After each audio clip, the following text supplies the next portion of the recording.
Hi there, welcome to this Engineering Maths 2 lecture, outcome 2. Again, in this one we're going to be differentiating trig functions. So the basic rule of thumb for differentiating trig is if we differentiate sine, then we get cos.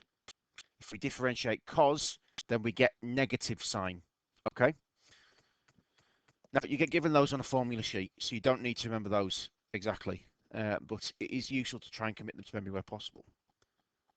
Now, you're not just going to get asked to differentiate sine x to get cos x. You're going to be asked to differentiate something slightly more complicated than that. So if we take a function which has something in a bracket like this, you need to remember to bring whatever's in the bracket out and multiply the same as before when we had those special power functions. So if y is equal to sine of ax plus b, then dy by dx, the derivative, sine becomes cos, same as before, the bracket stays the same, and then the a comes out and multiplies. Okay, so just to recap, if you differentiate sine, you get cos. The bracket stays the same, but the a, whatever's in front of the x, needs to come out and multiply. The same with cos x. Okay, so if you differentiate cos, you get negative sine. Okay, that's the difference with this one. Bracket stays the same, and then the a comes out and multiplies. Okay, so sine becomes cos, cos becomes negative sine, and then if there's a number in front of the x in the bracket, then you need to bring that out. Okay, so differentiate the following using these above rules. Give them there actually. Okay, so if f of x is equal to sine 3x plus 5, then f dash of x, you can bring the 3 out and multiply, and then sine becomes cos, and then rewrite the bracket. And that's it, that's that differentiated. Okay, sine becomes cos, bring the 3 out and multiply, don't change the bracket. Okay, this example here, number 2, y equals cos of minus 2x plus 5.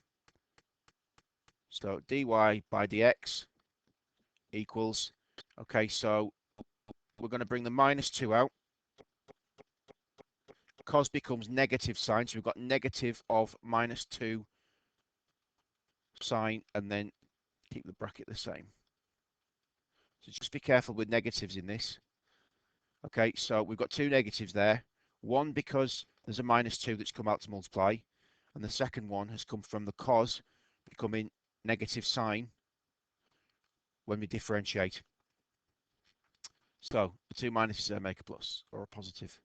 So 2 sine minus 2x plus 5.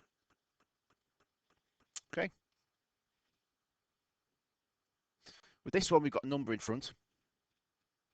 Okay, so that's going to multiply whatever comes out. So dy by dx equals, so we've got 3/4 already there. And then the 4 is going to come out and multiply. And then sine becomes cos. And then write the bracket the same. Bit of simplification. So 3/4 times 4. The 4's cancel, so we get 3. Or if you prefer, 12 over 4. So we get 3 cos 4x plus 8. Okay, so the same rules apply as before. The only difference is we've now learned that sine becomes cos, cos becomes negative sine. Everything else is the same as before. And if we're to evaluate a derivative of a trig function, what you need to remember when you're evaluating this is your calculator must be in radians. Okay? So your calculator needs to be set into radians to evaluate a derivative properly. If it's in degrees, it's going to be incorrect. So dr by dt equals, so the 2 is going to come out, sine is going to become cos, and then 2t. And then we need to replace the t with 0.37. So dr by dt is equal to 2 times cos, bracket 2 times 0.37. Okay, And then if we just plug that in the calculator, 2 cos 2 times 0.37, and I get 1.48.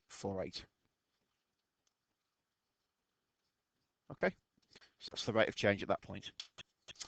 Right, there'll now be another exercise for you to do, so please get on with that.